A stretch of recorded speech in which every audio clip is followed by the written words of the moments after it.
We're on. Alright, cool. Ready? Do a little intro. Yeah, so, my name is Alejandro Lopez and I'm a RN. I go by Mr. Hospice, obviously. Just a little bit of quick background about myself. I've been a hospice nurse for 10 years now. Also did critical care in many multiple areas. About 2 years ago, I decided to dedicate myself to just hospice and palliative care. I was a director of nursing out in El Paso with the hospice that I spent many years actually. And while I was there, I started pediatric hospice and fell in love with that. So I quickly grew a passion for that and started advocating for that. And things evolved and I ended up in Albuquerque and I've been here for about a year. I formed my own consulting company, so I am a hospice consultant and a very big advocate for the pediatric world, for hospice and palliative care and also just services in general. They're still very underserved in so many areas, so a lot of my battle is for that, and then I advocate for hospice and palliative care for all ages, trying to advance us, educate the public about us. There's still, unfortunately, a lot of negative views on hospice and palliative care, and we're still very underused, even though it's picked up a lot. Over the last 10 years since when I started, we're still just not reaching the amount of people that we should be. So a lot of my work is focused on advocating, making sure that people have access to hospice and palliative care, making sure all ages have access to hospice and palliative care. I work on my consulting side with smaller hospices to ensure quality of care. There's been a big, I think, change in the hospice world where corporate came in, and from a nursing standpoint, I think the quality and the compassion that was the driving force of hospice kind of got muddled there. So my focus is helping these smaller hospices hold on to what the heart of hospice is and doing what we were meant to do in the first place, just helping them thrive and survive.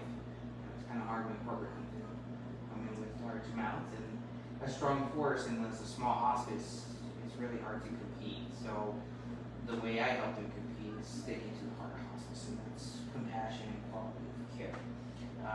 And in all this craziness, I went and got every single certification I could find. There's not many, because we just talked about this. I literally told the Nursing Association they needed to create more, because I've gotten all of them.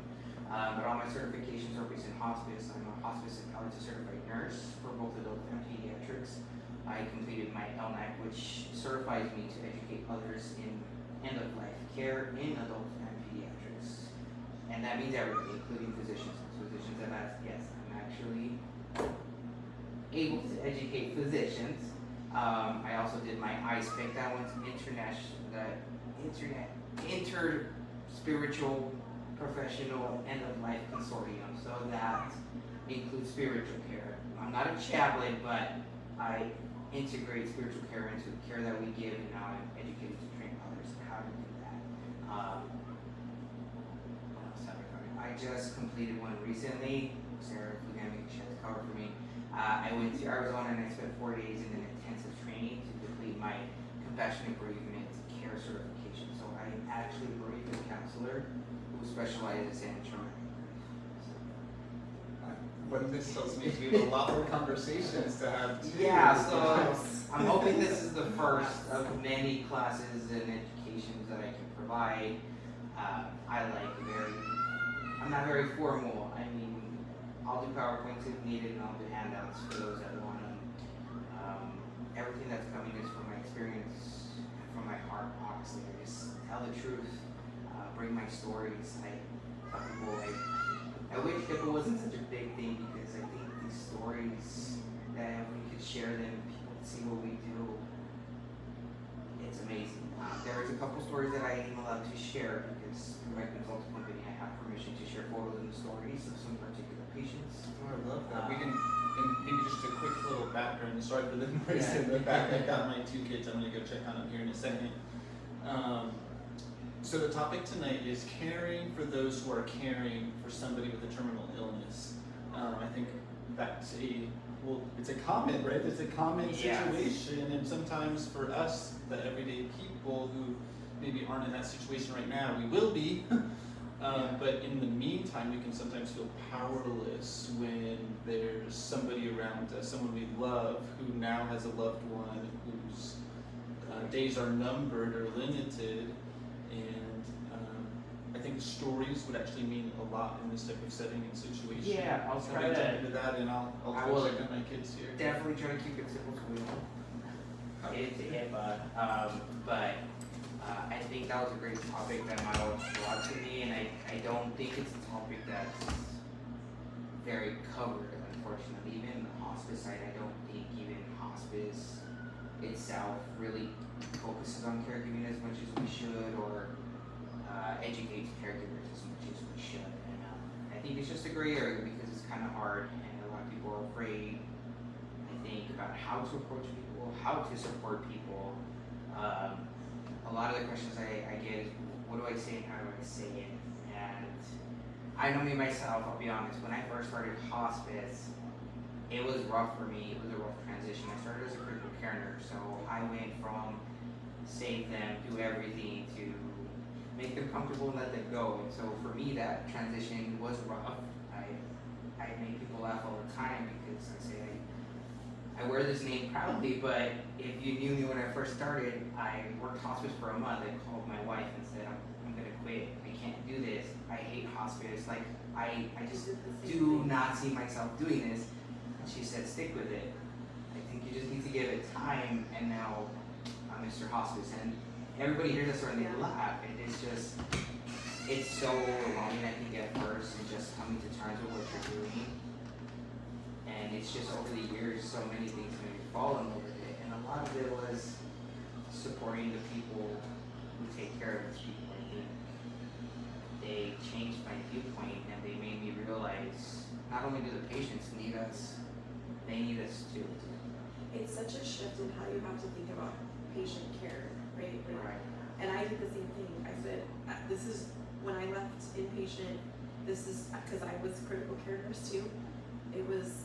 I'm only doing this as a bridge until I find where I'm going to be next. And here I still am years later. So it's like, but learning in the beginning how to shift how you see the situation and how you do your nursing and how, you know, what you're doing, going from, well, we have to save them, we have to do all these things. It's like, well, but that's not what we're doing now. Right. And so it's super hard to make that shift and not feel like you're not helping. Right. And I think that's where a lot of caregivers need the support, because that's a lot. They feel like they're giving up. They feel like they're giving. That is the biggest thing that I hear. It's not, I'm not cleaning them right, I'm not doing it. I feel like I'm giving up. I feel like I'm not doing enough. I feel like I'm killing them. You're not. It's the disease. It's a disease. You know, the thing that I learned as a critical care nurse, I did both for such a long time, because when I really actually dived into hospice and actually learned hospice and embraced it for what it was, it made me a better critical care nurse. I was more compassionate. I was different than everybody else, you know.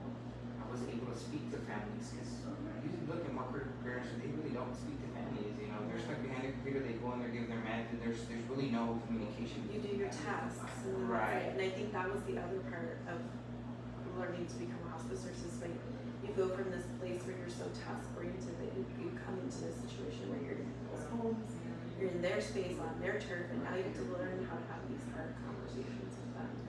And that's where a lot of the support and everything that I've come from is. I got forced into these conversations. I started as an inpatient nurse, so inpatient hospice is, it's like being in critical care, except we're not fixing anybody, we're making them comfortable. So these patients come very much in distress, they're having pain, I mean, we're medicating to make them comfortable. And essentially pass on in inpatient. So it was like being in the critical care, but the hospice critical care. And so those situations forced me to learn how to talk to people and how to support caregivers. I mean, quick, because those patients often came in, they were already dying, and I had to sit the family down and get them to come on board, understand hospice, understand what I was doing in a matter of a few minutes. You know, I had an hour with them. Sometimes patients can't even pass away before they even have a chance. And so I had to learn at that point how to, first of all, tell a family that they passed away, and then sit with the family and give them enough support that they're okay with it. And so over the years I learned from experience, I learned from feedback. When I first did it, families gave feedback that I was great, I was super smart, but I was a very critical care nurse. I told them the truth, and they loved the truth, but they're like, but can he be nicer about it? And when they gave me that feedback, I was like, okay, I got called a robot once. yeah, so like, okay, so my compassion, like my passion was there, but my compassion wasn't there. Needed to be built. You know, and I realized I wrote big, like, people wanted to hear the truth from me. They didn't want me to lie to them. I just needed to figure out how to tell them the truth in a nicer way, in a more soft way.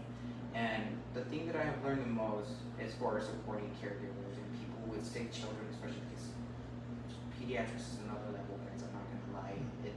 Hospice is a specialty in itself, and then you step into the pediatric world, and that's its own wild animal. And you know, I'm just crazy that I step into them. I mean, I was a pediatric nurse for a while, but my training in pediatric hospice was one baby I took with my pediatric mentor. I came back, she retired, and they said, we need a pediatric nurse, and I said, well, I did peds, so they're like, all right, it's your problem now. I called her and said, I'm taking over the pediatrics. She said, good, you got it. And I still talk to her, so if she sees this, she's gonna get mad at me. No, she supports me. She's really smart. But, you know, I took on the pediatric world without really knowing what I was getting myself into. And the same, I learned how to speak to the parents based from experience. I made some mistakes, said the wrong thing, and my thing over the years was I took the feedback and I asked them honestly, what did I say? What did I do wrong? Please tell me, because I don't want to keep repeating the same thing or saying something that has no meaning to somebody, you know, and it doesn't help. And the number one thing that I've heard back, I used to say this all the time, is stop saying you're sorry. It doesn't matter if it's kids or adults. Don't tell me you're sorry, because sorry doesn't fix anything. And so now you'll never hear me say, oh, I'm sorry, like this is happening. I just stopped saying it, and I realized, you know, you're right. I mean, if you tell me I'm sorry, okay, and what does that fix? And how does that change anything? And how does that make me feel better? I mean, it doesn't. Even when somebody passes away, I really don't say I'm sorry. You know, I just hug them and try to tell them, you know, they're resting now. They're at peace. You know, you were great to them. I don't really say I'm sorry, because sorry doesn't bring them back. Sorry doesn't take away the pain. It doesn't make the situation any better. And I think, maybe this is out of place, but I think sometimes when we say, oh, I'm so sorry, this is happening to, it sort of puts them in this place of having to respond in a way that makes us feel better. Right. Do you want to sit over there even? No. I'm just here to ask questions. I can if you want me to, but. Yeah, come over here. I'm on This call. is Sarah. She's the other nurse. Hi, I'm also on call, so. So You catch if me she checking runs, my- she's working, which is good. That's what I was doing, is working crazy. But I think with caregivers, over the years, the best approach that I've learned, especially if you're not sure how to talk to somebody, if you're really not sure what they need in that moment, and I learned this real quick, I just kind of would sit with them. If I saw that they were teary, or if I sensed that something was wrong, I would ask them, you know, are you okay? Is there something that I can do for you? And that just opens up the door for them to be like, yes, you know, or I'm stressed out, I'm sad, I'm Tell me what the overwhelmed. tears Yeah, I'd be like, yeah. what's going on? Or, you know, sometimes they're quiet and I'm like, are you okay? Like, is something going on? Is there something you need to tell me? Like, can I help you with something? Just opening that door and allowing them to be open with you. And I learned, that's where I learned the ministry of presence. Being present in the moment. You know, I'm not used to Sarah because she has a tablet. A lot of hospice nurses have complained to me about this thing. This is a It's compliance thing. And the number one question I got asked as a director and as a consultant is, well, how do we defeat this? I open this when I walk in. I take vital signs and I tell the family, I'm going to put the numbers in so I don't forget because my brain's good, but it's not that good. And then I close this thing and I put it down and I say, so what's going on? What's been going on? Any questions, any concerns? What can I help you with? It's still on, it's still running. Don't need it right now. And that openness right there, they know that you're paying attention. I think in healthcare we have learned to be robots. Because if you work in the hospital, it's very computer task oriented and you have things to do at certain times, but we never learn how to operate from the screen. Hospice is totally different, and I will fight for this with Medicare. They want to call me and they want to argue with me. You can't go into a patient's home and stare at the screen. Hospice is holistic. Hospice is more than physical, it's mental, it's emotional, it's a spiritual journey. And if you as a nurse can't identify those areas, if you as a nurse can't be present in those areas, if you as a chaplain, a social worker in hospice can't be present in those areas, even the home health aides know how to be present in those moments. And a lot of people think they're just there to pay somebody. Some of my best hospice aide would call me and be like, I'm sorry I'm running late, but I had coffee with the daughter because she started crying and she felt like she needed to talk. And I sat down with her and I said, okay, so what's the problem? That's honestly what won me over as a director is I said, I don't care if you spend extra 30 minutes with somebody. She cried and she needed you and you did the right thing. You sat down, you heard her out, you gave her 5 minutes of your time, you called your other patient, said I'm running late, I'm sorry, and nobody got mad because you did the right thing. We have to be aware of body language, of the unspoken things, because nobody's really going to come out in a visit and straight out tell you, oh, I'm mad, or I'm sad, or I'm having a hard time. I'm paying attention to the family members as they're speaking to me. I'm paying attention to the patient as they're speaking to me. I'm looking at their faces. Sometimes they're very quiet and they're not usually like that. I'm like, hey, what's going on? What happened? What changed? And I think the most important thing to remember with caregivers when we want to give support is that when we probably can't imagine what they're going through, they don't want us to be able to sympathize. They want empathy. Empathy is way different, and the compassion is way different. They don't want us to feel sorry for them. They want us to be present in that moment and just be a support. That's what empathy and compassion are. It's not, I'm so sorry, like this, like, that doesn't do anything. Your sympathy does nothing for anyone. And what I've learned over the years with even children and from parents is they just want to know that somebody's there. Sometimes they just need to vent, sometimes they are overwhelmed, sometimes they just don't feel like they're doing the right thing. They want the reassurance and they want the confidence that they are doing the right thing. And what I'm sorry for sometimes they just need permission Right. to feel what they're feeling, or to walk away for 5 minutes, or whatever it is. Sometimes they just need someone to say, it's okay for you to take a break. It's okay for you to feel this way. It's okay for you to be angry instead of, I'm supposed to be sad right now, but I'm angry. That's okay. That's okay. It's okay to be overwhelmed. They feel guilty if they need a break. Or they're not happy to be doing this. Yes. And that's okay.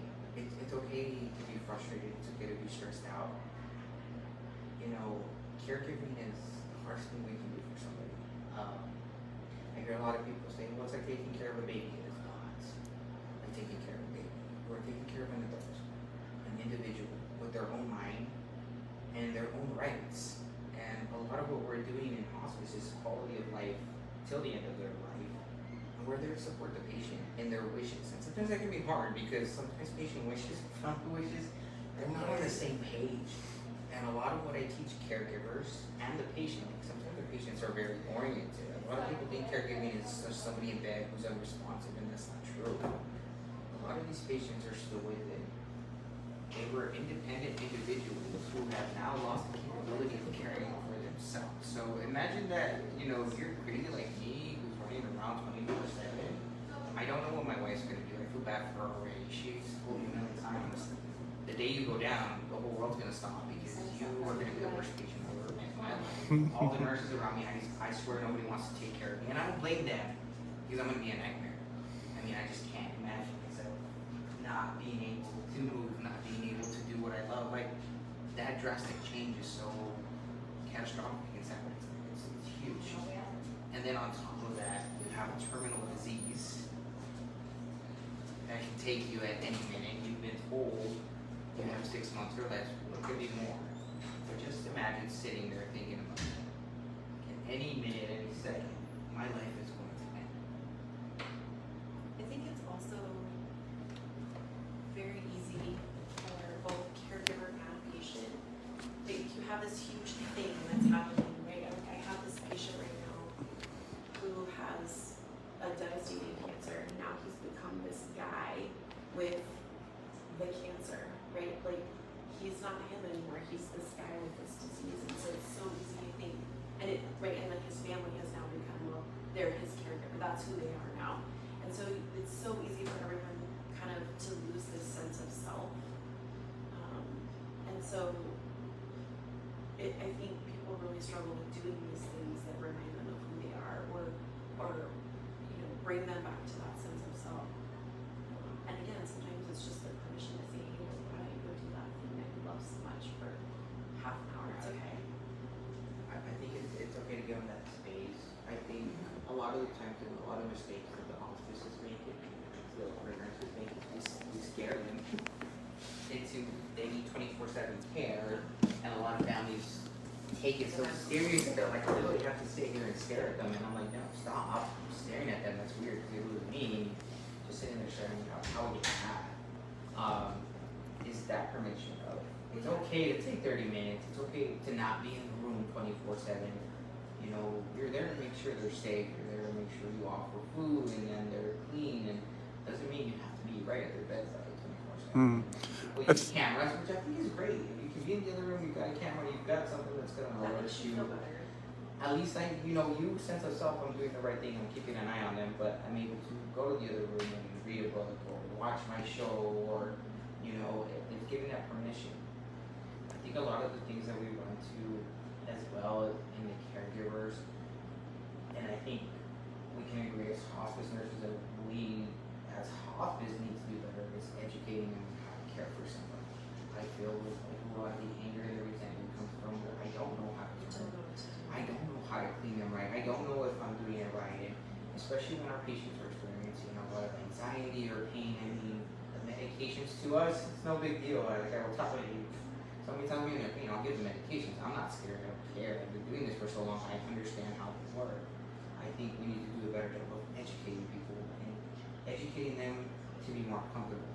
Because a lot of people have fear around morphine and that stuff. And unfortunately, with this epidemic that went on with the opioid, you mentioned morphine and people duck under the bed and they want to throw the bottle out the window and they don't really grasp and understand what these medications do. They're afraid to give it to one of the kids.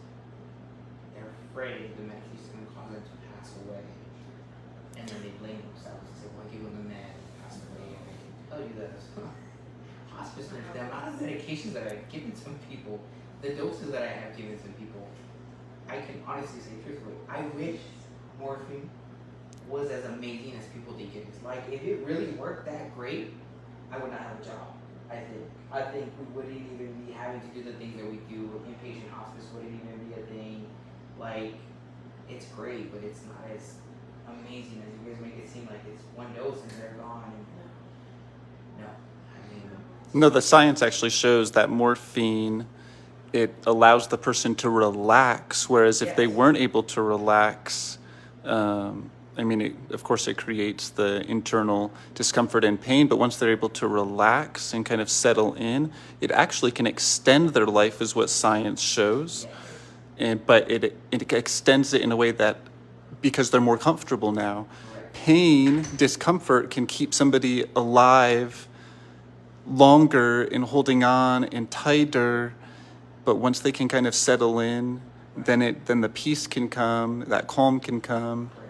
And real quick, I love that you're giving us the inside scoop into what it's like for the caregiver, because for the people watching who are wanting to learn how to care for the caregiver, this realizing all of the fears, all of the stresses, all of the internal conflicts and struggles that are going on, the lack of the self-care, all of those things are important for us on the outside to realize that they're experiencing, so that we can come in ahead of time of understanding the situation, understanding the possible conflicts and struggles that are going on, so that we can then maybe offer to maybe give them a break, or have these conversations of, you don't have to be there every single moment, or this is the boundary of hospice. This is what they can do. This is what they can't do. Maybe they can fit in this area. So yeah, I'm loving the conversation. Yeah. And I think a lot of it is just pouring, like Sarah said, reminding them of who they are. They don't have to lose themselves to care for someone. And I think a lot of people do, and I respect that for it because they're really committed to it. And I will never get mad at somebody for being committed to it, but I do remind them that they're still a person.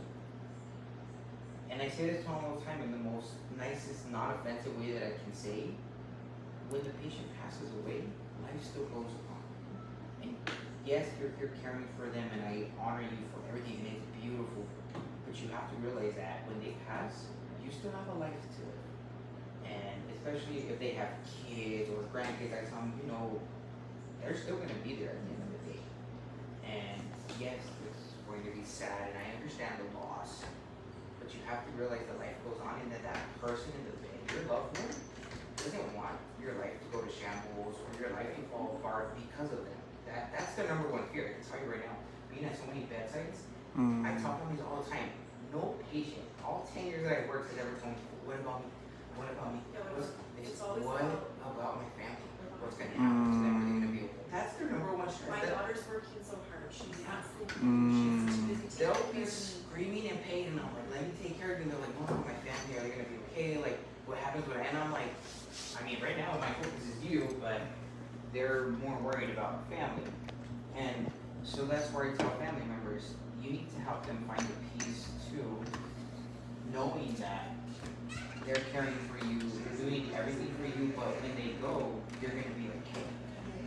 If they have any sense that you're not going to be okay, that they're causing you more stress, or that your life is falling apart because of them, it really does cause more distress for them.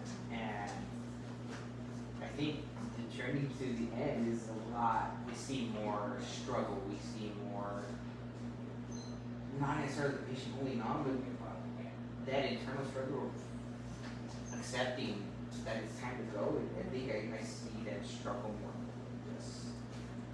They already see you stressing out, your life is falling apart, and they say, oh, and then I pass away, and now I'm really going to cause more distress. Yeah, and I think sort of in that vein, but maybe a little bit on the other side of it, is like, I've been a caregiver myself, and knowing that, whether you're the caregiver or you're, helping to care for someone who is caregiving, understanding that this is like in the trenches, right? Like, this is hard. And there's two things I know absolutely for certain, no matter what the outcome is that one, caregiving is really hard, and sometimes it really sucks. It really sucks.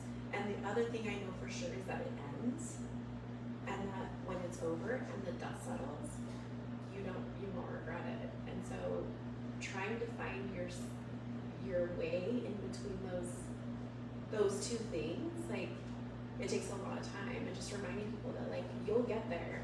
Yeah. And sure, being in the moment and loving your person and spending quality time with your person, but also knowing that, again, going back to the sense of self, right? Exactly why you would be such a terrible patient. We lose our sense of self, and trying to give that back really, I think, helps make that journey between those two things Yeah. maybe a little easier. I think you have to find with caregivers just ways, just gotta leave that open. That presence is enough. Just sitting there and being open and not judgmental, because I think sometimes they don't say things so they feel like somebody's gonna judge them. Like, I hate taking care of my Or mom. the emotion. And if they say that, somebody's like, oh, you can't say that, it's your mom. Yeah. Like, no. That's okay. It's okay. It's It's okay okay to to feel feel that that way. It's okay to be angry. It's okay to feel like it's unfair, and a lot of the unfortunate things that we run into as hospice nurses is that, you know, we think everybody's gonna rally around each other at this time, and it's like roaches, Sometimes they do, and you know, sometimes, and there's like no help, and it's that one person, and sometimes we see really beautiful things where everybody just comes together, and it's amazing, and not everybody's that lucky, unfortunately.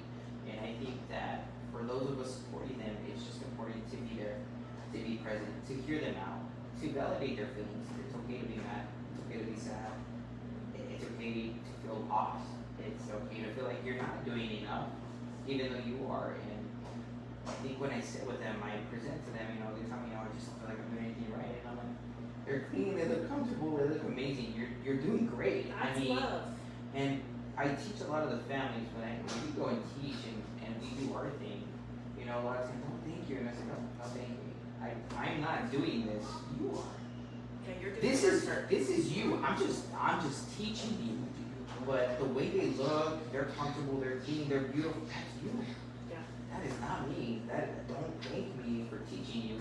I thank you for taking my teaching and doing all this work, because I come once a week, twice a week. What do you thank you for? I came in for 30 minutes. You're the one who's been here day in and day out, changing diapers and feeding, and you know, this medication didn't work. You think we try something else? I mean, Lack of sleep. they're like, I tell them, you become honorary nurses. I'm not allowed to give you a nursing license, you know, but realistically, at the end of it, you can probably do it better than I'm doing it at this point. It's just allowing them to feel their feelings, validating that they're doing a good job. That helps. I see a lot of smiles that like, yeah, I think you're doing a great job. I don't know if I can do what you do. You know, and I've done it See, before like, too. this, like, when you say, you know what, you're actually doing a really good job. You're taking real good care of your person. You just sort of see this like softening. Yeah. Especially hearing it from somebody like you. Yeah.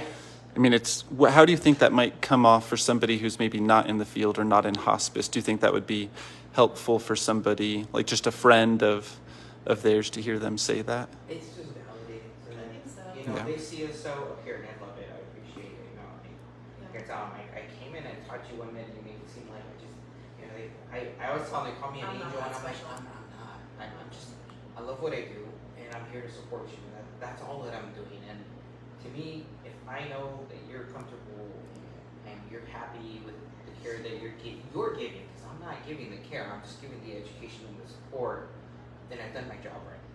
If at the end of the day you and I work together and that patient passes peacefully, the way that they want it, honoring their wishes to the very end, as much as we can, I did my job to support you. It's not about me and you did. No, I listened to you, I supported you, and I supported your loved one. And I think just them knowing that they're the drivers though. You know, I'm just the driving instructor. You're driving and I'm just like, oh, turn left, you know, turn on your blinker, or you might wanna, you know, turn the wipers on right now. That's all I'm really doing. And even us being on call, we know, we answer the phone and give this medication, give that, and you know, the call is like, oh yeah, they're more comfortable. I'm like, you did the work. I just offered you the tools. You have this. Why don't you try that? We're just a support system, but hospice was built on this idea of we educate people to be caregivers. We educate to promote passing at home. It is realistic that people want to pass at home. That's how we used to pass away for years. You know, I know it's a little weird now. People are more about, I don't want to pass at home, but a great amount of the population still wants to pass at home, surrounded by their loved ones. I think that's part of what's made where we are now. Like, right, like that's exactly what we used to have. We used to pass at home, we used to have wakes in the parlor, right? Like we used to do all those things. And then all of a sudden there became this shift to like sanitize death, right? Like hide it, make it cleaner, make it less whatever, I don't know. But now we sort of have this shift back to like, we want to care for our people at home, we want to do these things at home. And so having to sort of get back to a little bit more of how things used to be, sure. Yeah. And I think it's just the caregiver support. I think we have work to do. Right? Sure. I think, you know, when I started this, I worked with hospice nurses. I've been doing this for 30 years. You know, and I love them. And I'll shout them out here if they're watching. I love you guys because they really taught me what hospice is. And to say that I fell in love with it, I mean, this is the reason I became a nurse. Truth be told, I wanted to take care of people. And I'm not saying anything against critical care nurses, because I was one, and I still am probably one, and I always will be one. I find myself trying to go back all the time. But the care that we do at end of life is totally different. And when you focus on quality of life, you're really honoring somebody's wishes, and you're really giving them control over their health at a time when they have no control over their health, because it's that there's nothing else that we can do. We can't fix them. There is no more solution. There's no more surgery. There's no medication. There's nothing. You know, it is what it is. So the only thing that we can give them control over is their quality of life, how they die. We can't control them. You know, that definitely still out of our hands when we come into hospice. But we can kind of manipulate the how. You know, and I think that plays an important part. I think a lot of the fear too, as caregivers too, and I think why they panic and where we need to support them is understanding that when they choose hospice, they're not choosing death. Death is inevitable. All of us are going to die. Whether we choose hospice or not, it's going to happen. So when you're choosing hospice, what you're choosing is what that end looks like, what that final piece looks like. You're choosing quality of life and the support to promote quality. Yeah, I heard it said by Dr. Catherine Mannix in Great Britain. Maybe you've heard her name. She's written some books on hospice, and amazing woman. She said one of her clients at the end of his life, he explained, I realize now you weren't helping me die, but you were helping me live. So hospice is really about living life to the fullest to the very end. It's not about shortening it. It's not about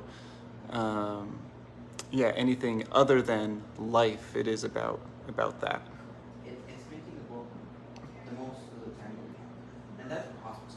But all that support is not, let's get them ready to pass away. I think a lot of people have that misconception. I walk up to doing that mission and they're like, all right, put them in the bed, you're going to give them morphine and they're going to pass away. And I'm like, what are you talking about? Like, the patient's still walking. Like, if he wants to walk, I'm cool with it. If he wants to smoke, I'm cool with it. If he wants to drink, I'm cool with it. If he wants to go eat a steak, I'm okay with it too. Yeah. You know, a lot of patients are shocked. I've had patients that are like, I want to go on a vacation, and I'm like, okay, when are you leaving? Do you have enough meds? How long are you going to be gone? And I tell them the only rule we have is I have to see you every 14 days. If you're going to be gone more than 14, I got to figure that out. But if you're not, where are you going? You know, and a lot of people look at me like, what do you mean I can travel?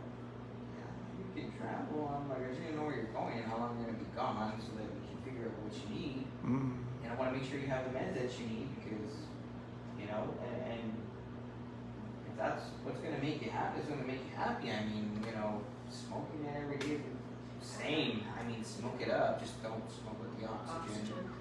Please, you know, that's where you can't blow us up and you can't blow yourself up. That's the only thing that we ask for. I have a patient who spent the last summer of her life on her family's boat every weekend because that's where she wanted to be and the family was willing to put in the work. But she could only do it because she was no longer receiving aggressive treatments in the hospital. She was no longer being hospitalized, and we were medicating her for comfort. That allowed her the long car ride to the lake. It allowed her to get down the ramp and on the boat and to sit on the boat for the afternoon. It was one afternoon every weekend. Her family made the time. They took her down, and that's how she spent the last summer of her life. And so those sorts of things, you don't get that sort of stuff when you're still being aggressively treated in the hospital and those sorts of things. And so once people make that decision, I think us helping them help their family member be able to do that. Helping them live. Caregivers that confidence that it's okay to want to do those things. Yeah. And then we're there to help them figure out those things. Hospice is more than just a nurse and an aide. We give equipment, we have chaplain, we have social workers that know resources, and we're like, hey, this patient wants to do something. This is not a time Let's where we're figure it like out. confining you to home now and like life is over as we know it. And that's the number one thing I think people misunderstand. You talk about like home health. Home health, you have to be stuck to your house. Sorry, that's just the regulation. You need home health, you gotta be at home. No rules are. There's no rule saying that in hospice you can't leave the house. We we just have to figure out how to get you out there if you can't walk, and there's some, I mean, okay, man, we got wheelchairs, we'll figure it out, you know. That's the only thing that limits us is, well, can you? If you can't, then what do we got that can help you? We send lifts, I know I've gotten help transfer patients and we have to get them somewhere. I mean, with hospice, it's not about, to me, it's not about saying it no. It's how. How realistic is it and can we? And I wonder if for those who are caring, or those who have a friend in that situation whose loved one is on a hospice, they might think they're kind of bound and stuck. But this person on the outside who's maybe not part of the family could come in that way, in that support, and help them to think outside of the box of how life could be lived fully, both for the friend who's going through the loss of their loved one, but even for that loved one too, of how can we make this possible? How can we get you out? Or Yeah. It's really hard to think outside of the situation It when is. you're stuck in it. So Especially for caregivers, like to get them to like, you know, can somebody help you? They're afraid to reach out often. I mean, I think they feel so strongly about their caregiving duties, and I love it. I mean, I love people who care for others and have that sense of responsibility and honor them in that way. But it's just knowing that it's okay to walk away for a little bit. It's okay to let somebody come and sit with them for a little bit. You know, we offer our volunteer services. We can come and sit with the patients for an hour or two.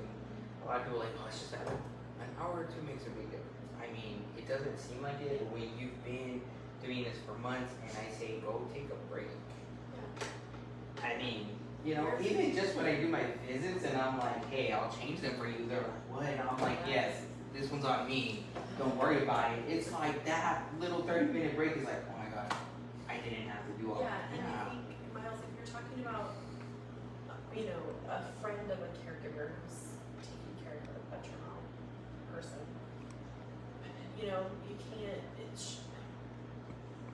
they can't go out for an hour or an hour and a half to a meal at a restaurant, right? Like, you can pick up the food and you can sit in the backyard in the grass. Right. You can walk a block down to the park. Like, you know, sometimes you have to, like you said, think outside the box. Like, how can I make this thing work? How can I adjust this thing so that we can still do it in a way that's meaningful for the caregiver?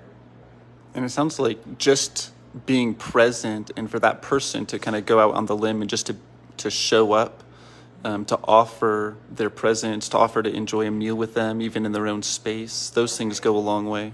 And I think it's hard for people to sometimes to show up like that, because when people are caregiving, it's all consuming to be a caregiver. And so if I call you and I say, hey, do you want to go to dinner? It's, no, I can't do that right now. So oftentimes I think friends of caregivers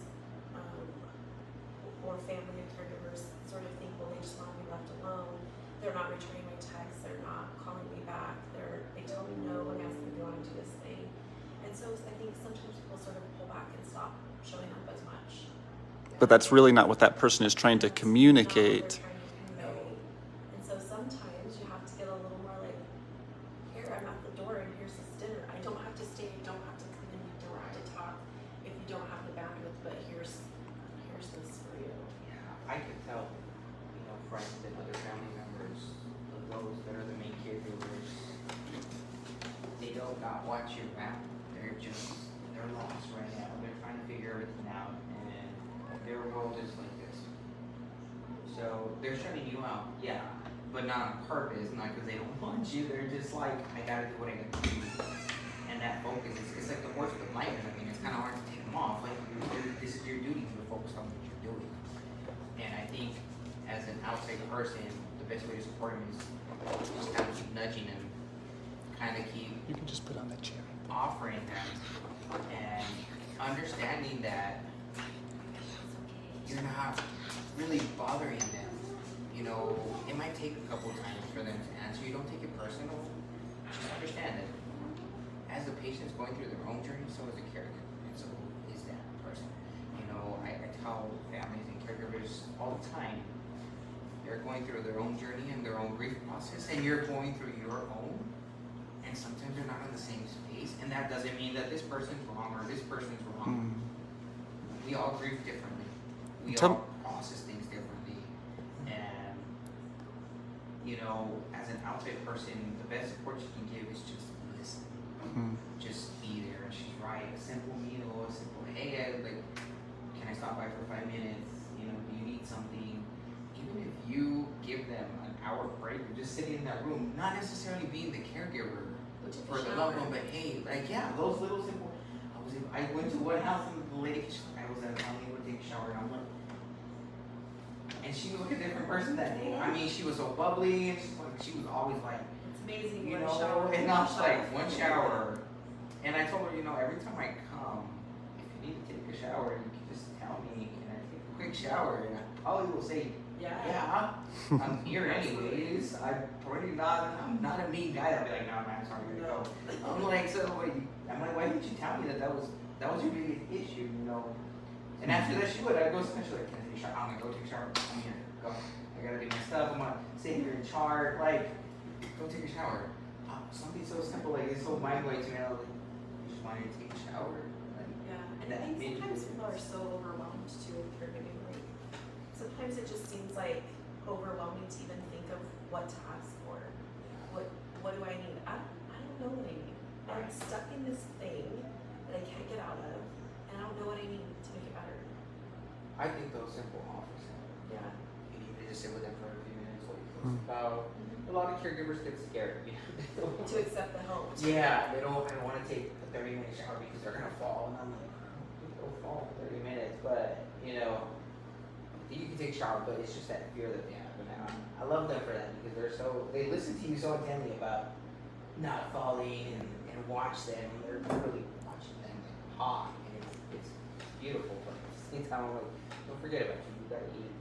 You gotta take care of yourself, and it's just driving that home. I think as a supporter on the outside for the caregivers, is constantly reminding them that they are still human beings. They're still a person, and we understand that they're going through such a difficult and complicated process, and we understand that they're losing somebody that they love. But I always tell them as gently as I can, when they go, you still have a life, and I can promise you, not one patient has told me, I hope when I die, they're sitting there miserable and crying and sad, and they're just thinking about me. No, they want you to be okay. They want to know that when they take that last breath, you're going to be okay.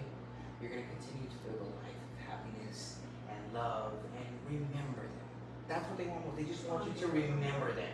They don't want your life to fall apart. You're just sitting there for the next couple months depressed and not living any. No, they want you to go on. That's really, but keep their memory alive.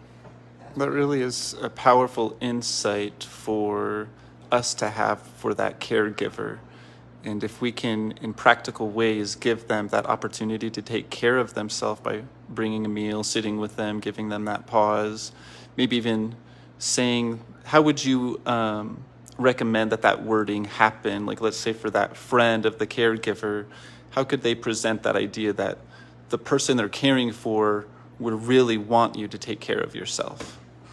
Exactly how I say. Exactly what you both just said. I know you love them so much, and they love you so much, but you still need to take care of them, and they still want you to take care of yourself. So we have to find something for you. And we can be that reminder for them by bringing them their favorite drink. They get lost, and that's okay. I mean, it's a beautiful thing, like I said. They're so invested, and that's beautiful. It's just that gentle, like, hey, you still have a life after this. And I think people feel guilty about that. Like, so they pass and I still live. Yes, that is, unfortunately, that's the way life is. Life goes on. And when we say that, it's not, well, forget about them, they're gone, and that's it. No, it's, how do you incorporate their memory as you move forward? You know, they don't want you to sit there and cry for their memory. I mean, if that's the way you grieve, that's the way you grieve. They want you to keep their memory alive. Remember the good times. Don't remember the bad times. They don't want you to remember this final part either. They don't want this final part to be The defining moment. the defining moment. A lot of people have, people pass away and I left, and sometimes they don't want that to be the very last memory you have of them. A lot of them want that laughing and remember the last time we went to the lake house, and they want those beautiful memories to stay there, and they want you to carry those as you continue, and just keeping their legacy alive, keeping their memory alive. Remember when Dad used to do this? I'm very big on humor. I mean, I have learned how to interject it into my care, and especially when somebody passes. I mean, you'll hear me. I have people laughing, and they'll look at me like, "Why am I laughing?" No, because it's okay. It's okay. I tell everybody, my preachers, and they hear me say, "You have to find the light in the dark. You have to. We can let this consume us. We can let the when and how and the what if and it's coming and they're dying. You can sit there and focus on that all you want and live in that darkness. You're gonna be miserable, and they're gonna be miserable, and it's gonna be a horrific experience. Or we find that in our life. You know, whether it's my dad likes to share grapes with me. So share grapes with your dad, and I mean, be careful he doesn't choke, but yeah, share grapes with your dad. Or you know, I had this one patient and the husband was crying. She had a stroke. And I said, "What's wrong?" And he's like, "We used to drink a beer together every single night, and now she can't drink." And I said, "I'll be right back." Ran to my car and came back with sponges. And I said, "Give me a beer." And he's like, "What?" And I'm like, "Give me a beer." Grab a beer, duck the sponges in, and I'm like, put them in her mouth. And she's just sucking on them, and he's like, "We can drink a beer together now, so we can drink a beer together." Yeah. Like she can't swallow, just let her suck on them, you know. And that was his thing. Like this sounds like every night he's just there with his beer and putting sponges in her mouth, and they're both just happy, and I'm like, they're happy. That simple little thing meant the world to him. Yeah. I think people worry that they have to come up with this big plan, right? To like support this person, have to do this big thing, and you don't. It's like really simple. It can be really simple. It can. It can just simple that I just want a beer every night. I want a cigarette. You know, I want to watch my favorite TV show. I want this pillow, this blanket. So for some people, it's so simple. There are patients who get that. I want to go on one last trip. All right, well, let's brainstorm and figure out how to make that happen. How realistic it is, and what can we do to make that a reality? You know, it's being present is also like that. Is having the caregivers, you know, us being their support and understanding that they're trying to honor them as much as we are, and trying to help them find. I think that's the biggest thing that you can give the caregivers too. It's not just that focus on yourself. Is what my loved one wanted to think. How realistic is it? One, is it realistic? And if it is, how do we honor them right now? You know, I've had veterans who like won't take their hat off. You know, I mean, you know, simple little thing. I'm like, that's what they want. You know, I mean, that's their thing. It is what it is. Don't fight them for it. Don't argue about it. Just try to figure out how to work around it. You know, because when does wash your hair, we got to at least wash the hair. But they can't back on. I swear to God. You know, we just stuck to it. Like 5 more And minutes. I think the biggest driving force for anybody going go in check with these caregivers, whether you're a friend, a stranger, a hospice nurse, a social worker, chaplain, is learning how to be present in the moment. And that's what hard to do because for hospice workers, it's okay. Put it down. And the biggest thing to understand as a hospice nurse and a hospice worker is don't go in there and plan, I'm going to be here for 15, 20 minutes. I mean, when I see a patient, I'm like, I really don't have a time limit, and I'm not promising anybody I'll see you in about 5 minutes. I'm like, I give myself time because, like I tell people, I never know what I'm going to walk into. I walk in last week, they were great. I walk in this week, I'm like, same thing. And I walk in, I'm like, everything's falling apart. The caregivers cry, you know, the patient, I'm like, I'm going to be here for a while. I'm like, and understanding that when you're offering somebody your presence, the phones, you know, my phones are over there, exactly. Those things, you know, my rule has always been, and people know me, if I'm with a patient, I'm not answering. If it's an emergency, call me a couple times, and then I'm like, all right, guys, I think this one's an emergency, so like, let me real quick step out and see what's going on and what's so serious that they don't leave me alone. Being able to really focus on it, because as soon as the caregiver senses that, oh, you gotta go right, they're not Yeah. excited. Yeah, I'm here. I'm taking too much of your Right. time. I'm not burdening you with my I know you gotta see another patient, so it's okay. Well, I think this is the same, friends, family, and caregivers, it's the same Feel thing. the same way. They feel the same way. If you're gonna offer your presence, offer your presence. Mean it and do it, yeah. Be there. Listen to them. Don't judge them. Tell people, sometimes I judge, but I judge my like, I'll be in the house, and then I walk down. What just happened? But alright, cool, whatever. It is what it is. You know, you get control the face, and then you're laughing, and then you're like, yeah, that's fine. And then you walk in.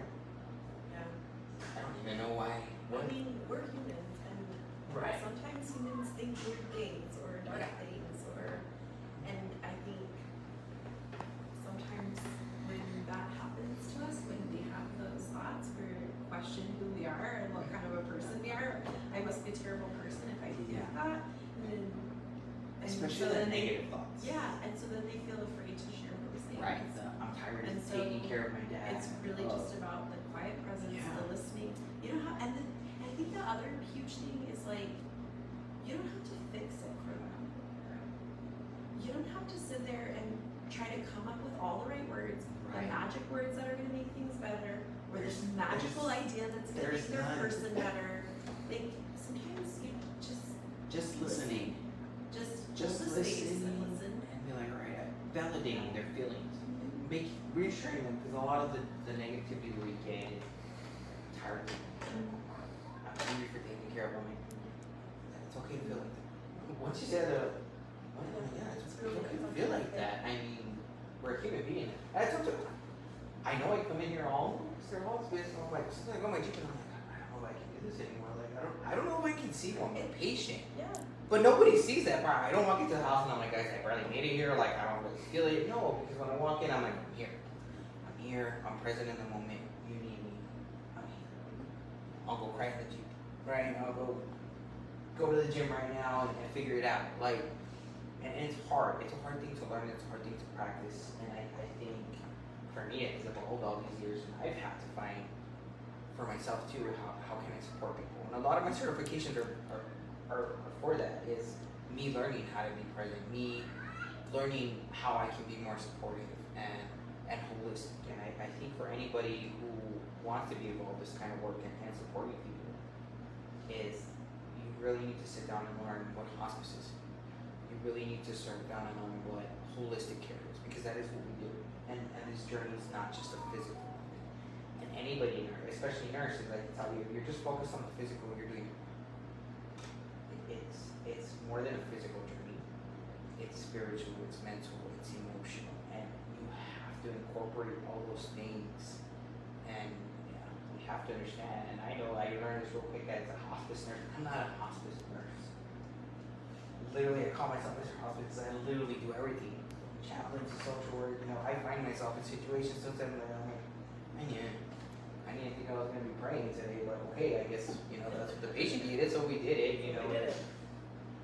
It's learning to just be able to be open in those moments and being able to catch what exactly they need in those moments. And she's right. There is no magical words. If that's what you're looking for from me, there is none. There is none. It's just being present in that moment, allowing them that sacred and soft space to be open, to be free, to be honest, without judgment. If you're gonna judge, like I said, judge in the car, by yourself. But in that moment, you're supportive. You're like, okay, you're that because you have to take care of that. I understand. So how can I help you with taking care of that? How can we make it easier to take care of that? What do you need that'll help you so you're not so angry? Can you take maybe taking a break once in a while? Can we offer a volunteer? How often are you getting the aid? You're not. Why not? Like, why don't we send aid? That's 2 days. You don't have to bathe them. I know that doesn't seem like a big deal, but hey, I didn't have to bathe them for 2 days. A little bit of the anger comes down, right? Because today I didn't have to bathe you. Or oh, I want to take a break and go watch a movie. Okay, so like, how can we support you in watching a movie? I think a big thing that I also push on caregivers that they don't use is wrestling. With hospice, a lot of people feel guilty, and I'm Hispanic, so I grew up with the Hispanic culture, and they guilt you to death. And I don't care who said it, because it's true. We're guilted to death. Like, how dare you not take care of your grandma? Yeah. You said grandma's not pleased for 5 days. Right? Yeah. Like, how you don't love go her? to the beach. You don't love her? Like, no. It's more love. It's more love, being able to recognize I'm tired and I'm falling apart and I need to step back. And if I do that, then when I come back, I'm actually a better caregiver. You're regenerative. You get that energy back.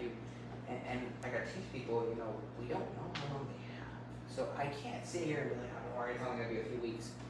What if we're here for a year? Some of these patients, and Milo's right, when you focus on quality of life, we actually say this confidently, we extend their life a lot of times. Yeah, the research shows that. There is research, right? When you make somebody comfortable stop pumping all this stuff, crap into people, you sometimes get a longer life. It's reality. I mean, I'm all for modern medicine. I am, and I'm not saying it's bad because we do some amazing stuff, and even I'm like, oh, I can't believe. Some of those things aren't really. Yeah, like we did that, and we can give people more time. And then sometimes we become so unrealistic that we think that we can fix everything, and we think that there's a pill for everything, and that we just take this pill and take that pill, and then I'll say with patients, I'll be like, this pill also causes ABC, and they're like, so it fixes this and it breaks this. I'm like, yes. So you're fixing this, you're breaking this, now we gotta take a pill for this one. So you're just putting holes in the dam, you're putting a piece of gum, and eventually the dam breaks, right? Like it's unrealistic. And when you stop with all this, when you take that stress out of the body, and we're like, okay, let's just take the meds that we need. The real important ones, like your blood pressure, we don't want you to have a seizure, the real simple, when we break it down to, we just need these. And let's make sure you're not in pain, and let's make sure you're not anxious, let's make sure you're not nauseated, like let's just focus on the symptoms. You just removed all this stress and all these chemicals from the body. Logically, scientifically, you're taking away damage, and you're giving more time. So The other piece of that is, right, like, people are going, we're talking about people at home, but people are going home, they're in their own space with the things, the smells that are comfortable to them and familiar to them, and the food that's comfortable and familiar to them, and the sounds that are comfortable and familiar to them, their own furniture or their daughter's dishes, or whatever those things are that are comforting, right? Like, none of us want to be in the hospital. We all want, what do we always, I want to go home. I want to go home. And so, all of those things combine to extend a more comfortable existence. yeah, it does. I tell people, like, sometimes we see them in the hospital and I'm like, oh my god, this patient's gonna be one of those quick ones. Yeah. And I meet them at home and I'm like, who's this? I mean, they're bright-eyed, they're walking, I want to eat something. And I'm like, you were refusing to eat for the last 5 days. I'm like, yeah, because the hospital food sucks. And I'm like, you're right.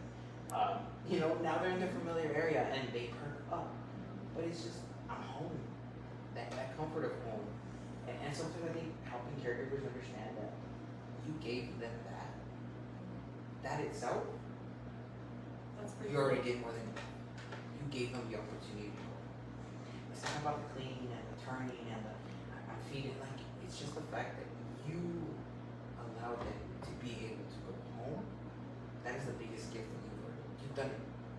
That alone is more than enough. The other stuff is just added presents that you give them, and gifts that you give them, because now you're really taking care of them. And I do try to help the caregivers understand that the beauty behind what they're doing.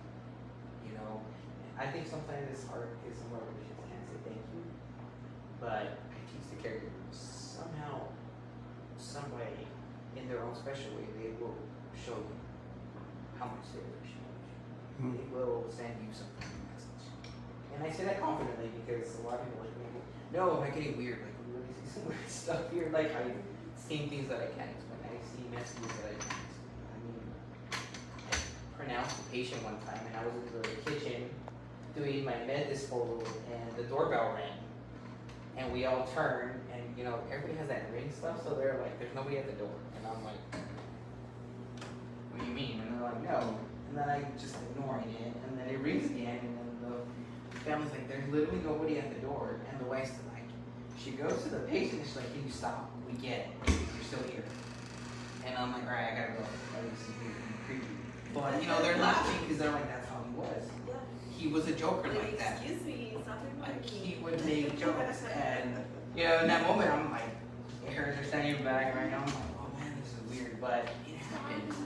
And I've also had, because I do pediatrics, I still keep in touch with one of the moms that I took care of her kid, because he's the motivation behind everything I do, and my company's actually named after him.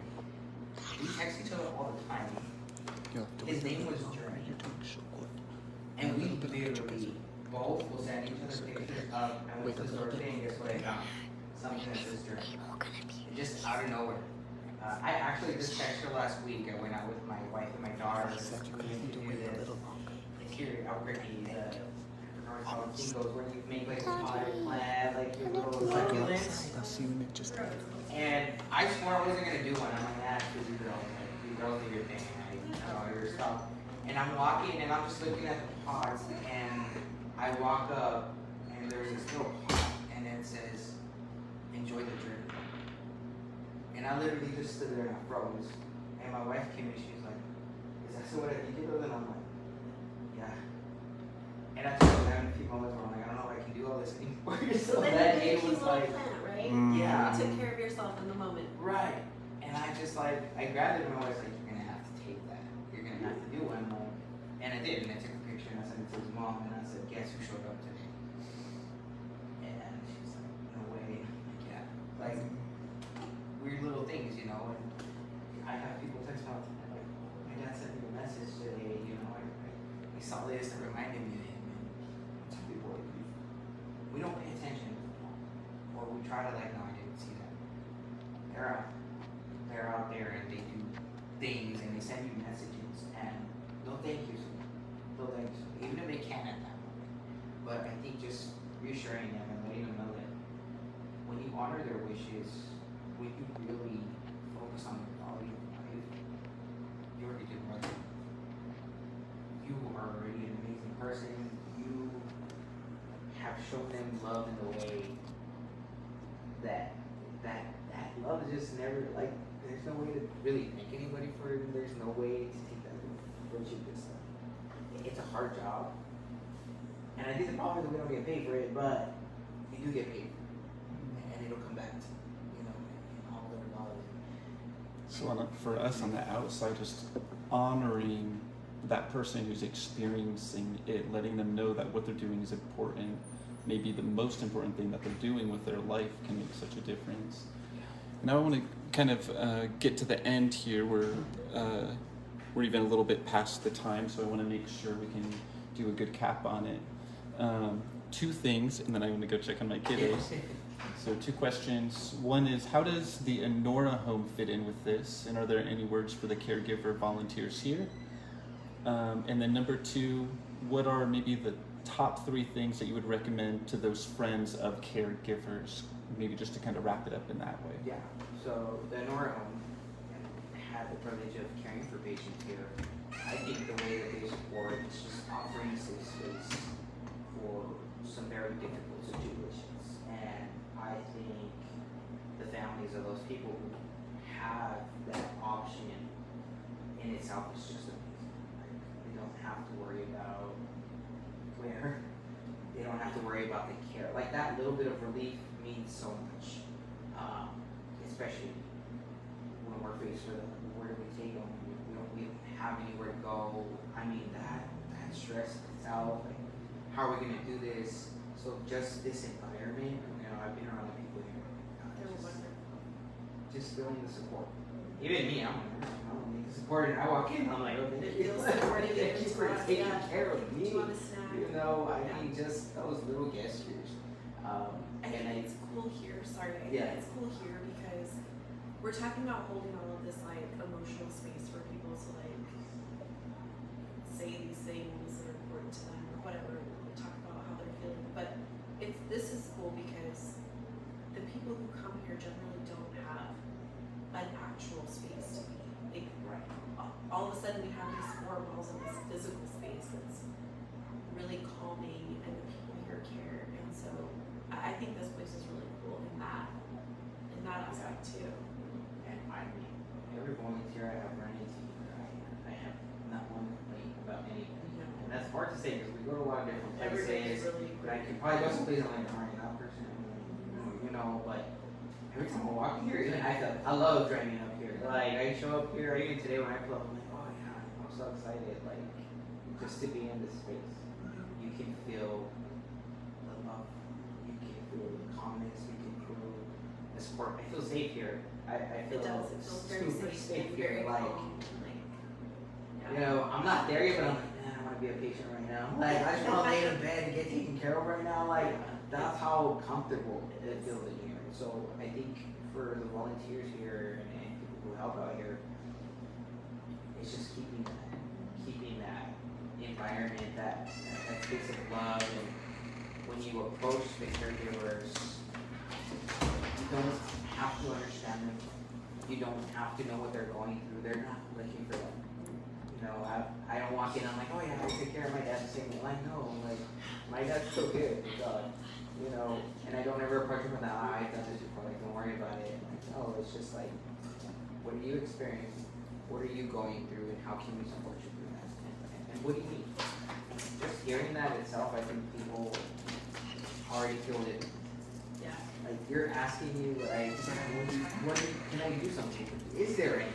There's something, there's nothing you can do. But the fact that you offered, and the fact that you sat there and you're like, no, I really want to help, is enough. Yeah, I think that sort of dovetails into, you know, the top three things.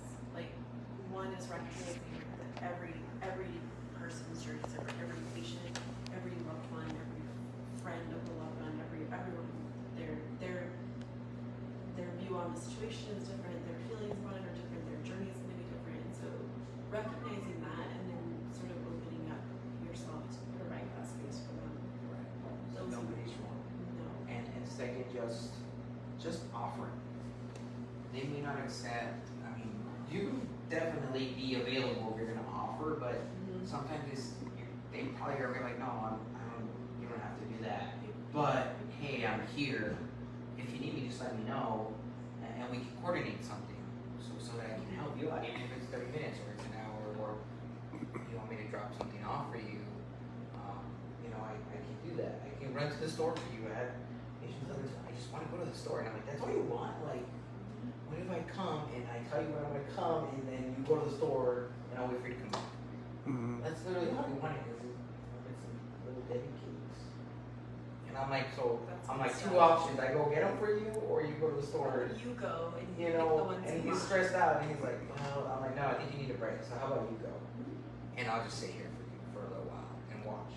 And I like that what you had said earlier too, of showing up, even because sometimes if you put the question out there, it's almost a gut reaction of, you know, in our pull ourselves up by our bootstraps, this independence that will just say, no, I don't need help. But if we show up and we just give that space, it can. Yeah, sometimes it's just as simple as like, hey, I might need some dinner.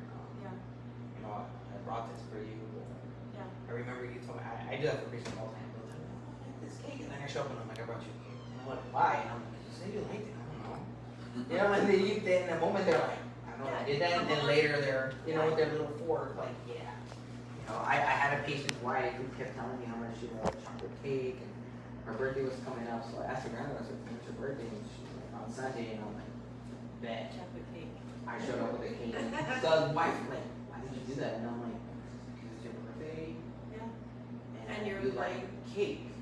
And she's like, but he's the patient. I said, I don't It doesn't matter. know. And she went outside with her little cake. Didn't share with anybody because, Good for her. you know, Good I for told her her. she didn't have to, and she sat outside. And Good for her. I'm glad she listened to me.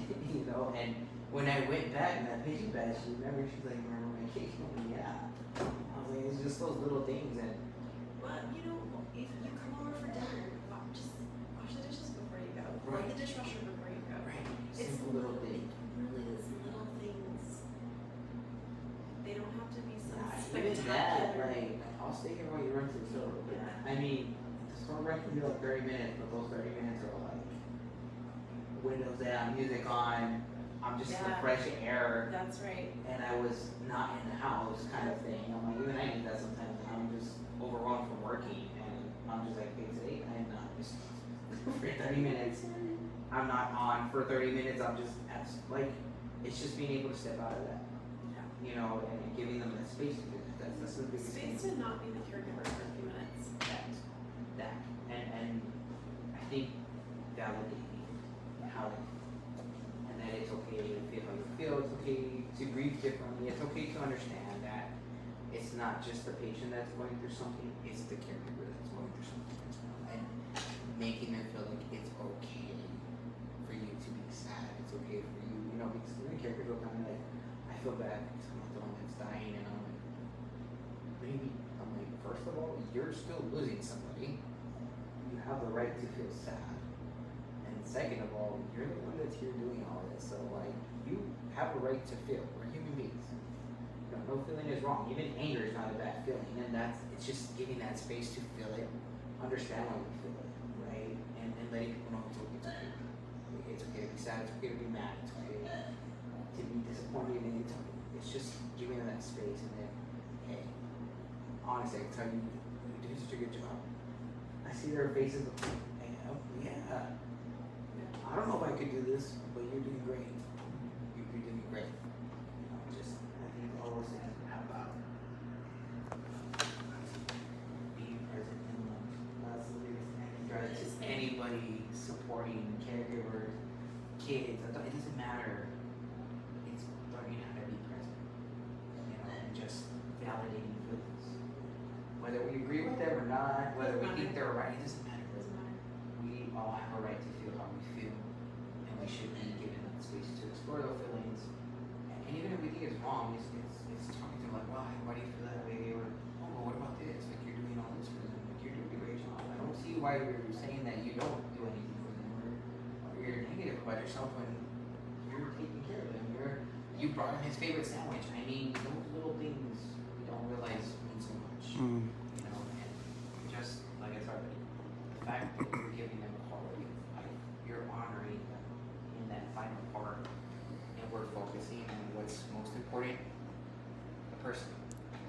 That's the best thing that we can do as caregivers and those supporting the caregivers. Is making sure we keep our eyes on the number one thing, and that's the patient, their wishes, and their quality of life. If we all focus on the same thing, we're all on the same page, and we can all support each other, and we all just, the sadness will still be there at the end. There's no way to get rid of that. But just being there through the journey and giving that support, that in itself makes that end result just a little bit easier to take. It's powerful. People peace. Thank you so much. And what you're saying, I think, is just a beautiful conclusion to this. Reminds me of what Mother Teresa said, which is, we can't all do great things, but we can all do small things with great love. Small things with great love. And that sounds like exactly what you're speaking here. So thank you so much, Mr. Hospice. We'll put his contact information and social media things in the video here too. And you'll be seeing more videos from him with us over here at Inhora. And thank you for joining. So cool. All right. Bye, everyone. Thanks for joining.